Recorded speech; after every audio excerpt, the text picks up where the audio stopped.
creepy, no? Ayan. Okay, meron talaga. Ito nung ginagawa ko dito ng ganitong oras. So ito yung tinatawag na Mahada Out Road. Kasi mayroon atang Mahada In, Mahada Out. So hindi ako masyadong familiar talaga rito sa lugar na to, yung mga pangalan ng mga lugar-lugar. So bihira ako nakarating dito. Yun nga, nakakarating lang dati ako dito. Yun nga, nung nagsa-service pa ako sa isang company. So meron ako rito isang pasahero sa lugar na to na nakatira sa Palo Alto. So shoutout pala kay Marlon. Isa sa mga dati kong pasahero nung magsa-shuttle pa ako sa isang kumpanya sa Technopark. Kasi paano to ahon kasi itong lugar na to. Hindi naman sobrang ahon, pero kung nagbabike ka dito, mararamdaman mo na umaahon yung lugar. Pero ahon ng ahon, pero ano ba tawag dito? Alalay lang yung ahon niya. Alalay lang. Sabihin unti-unti yung pag-ahon, hindi biglang ahon. Okay. Medyo siya, mahabang paahon na medyo may konting kunat. Hoy!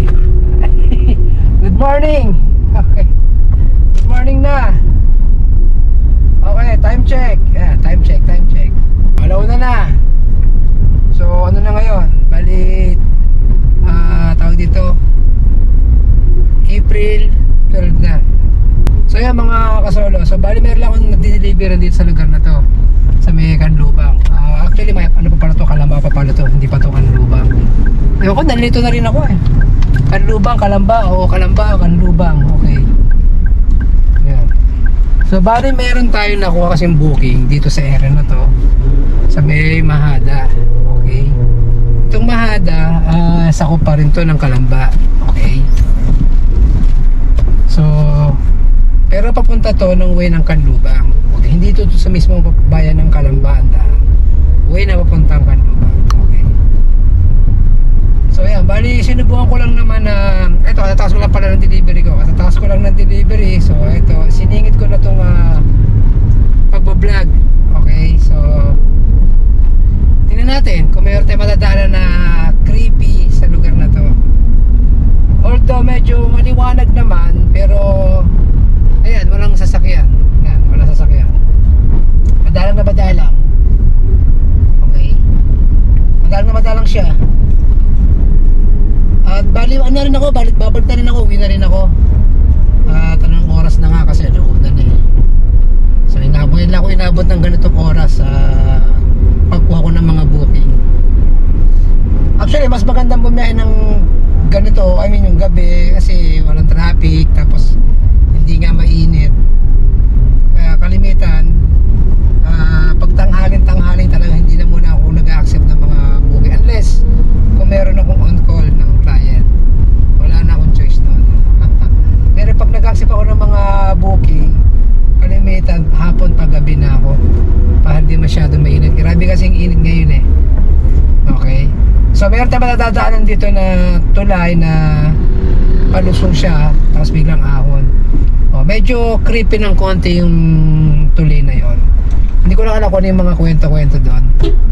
Pero siguro nung unang panahon may talagang kwento doon sa lugar na yon.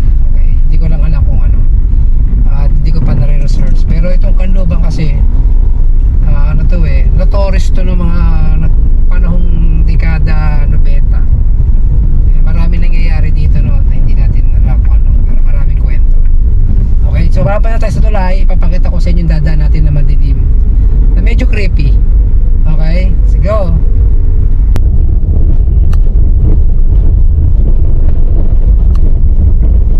Saan na ba yung tulay? Malapit-lapit na yung tulay. Malapit-lapit na yan.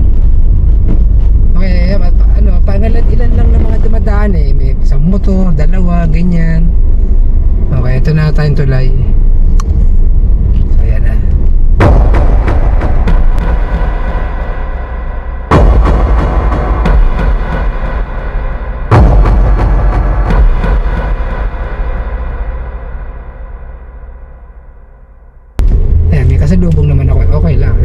pasalubong, siguro yan, nakita niyo yung wall ng pinakabundok na yan. Ayan, ayan yung pinaka sa side na yan. Okay, so yun. Hindi ko na kasi ano eh, gusto ko sanang umikot-ikot pa rito sa ano, sa lugar ng eto, itong kabuuan nito ng Mahada or ano man yung pwede ko ikot ito. Kaya lang alanganin na kasi yung oras eh. Medyo nagdadalawang isip na rin ako. Siyempre anong oras na ito, hindi ako taga rito, di ba? Hindi ko alam ang mga something na nangyayari dito pag ganitong oras. So hindi na maaari ako magtatagal dito. Papakita ko lang sa inyo yung mga dadaanan ko. O baka meron sa inyo taga rito na makakapanood ng video. So at least familiar kayo ng ganitong oras. Kung hindi kayo dumanda ng ganitong oras. Okay.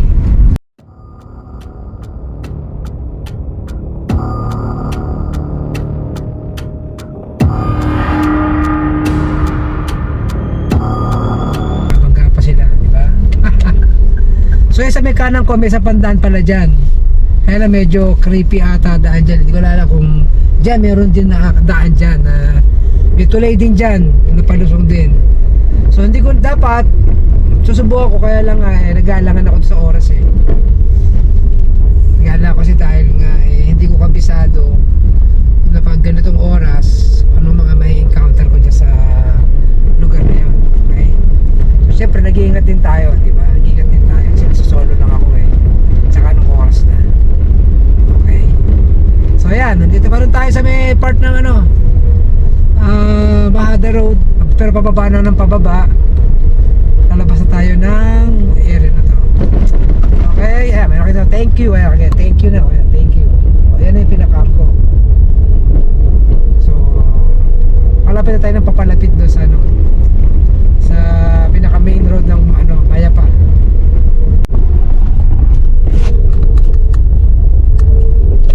Okay mga kasolo, so ayan na, papunta na tayo ng ano, ito na yung Mayapa Road. Ayan, ayan na, Mayapa Road na tayo. Okay, so tapos na tayo sa ating mission sa Mahada. Ayan na, Mayapa Road na yan mga kasolo. So ayan, main road na tayo.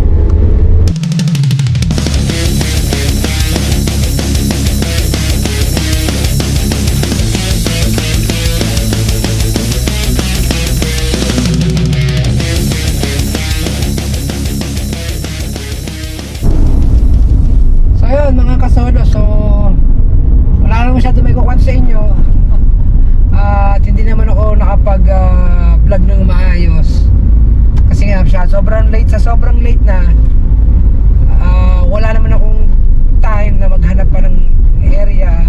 Isa pa, hindi rin ako bumaba. Okay, isa pa yon kasi nandun nga ako sa may part ng Canlubang, sa may Mahada. So nagdadalawang isip din ako na bababa ko doon, maghahanap ako ng lugar, pero wala yung ano ko, wala yung pag-research ko. At saka unexpected din naman, hindi ko naman alam na makakarating ako dito sa Mayapa, o ito sa may papuntang Canlubang na ganito oras makakarating ako. So hindi ko napagandaan, pasensya na mga kasolo. So ayan, bali nagparandam na ako sa inyo, gumawa lang tayo ng kahit mixing vlog at pinakita ko lang sa inyo na kahit ganitong oras ay bumibiyahe pa din ako. So dito tayo sa may checkpoint. Ayan.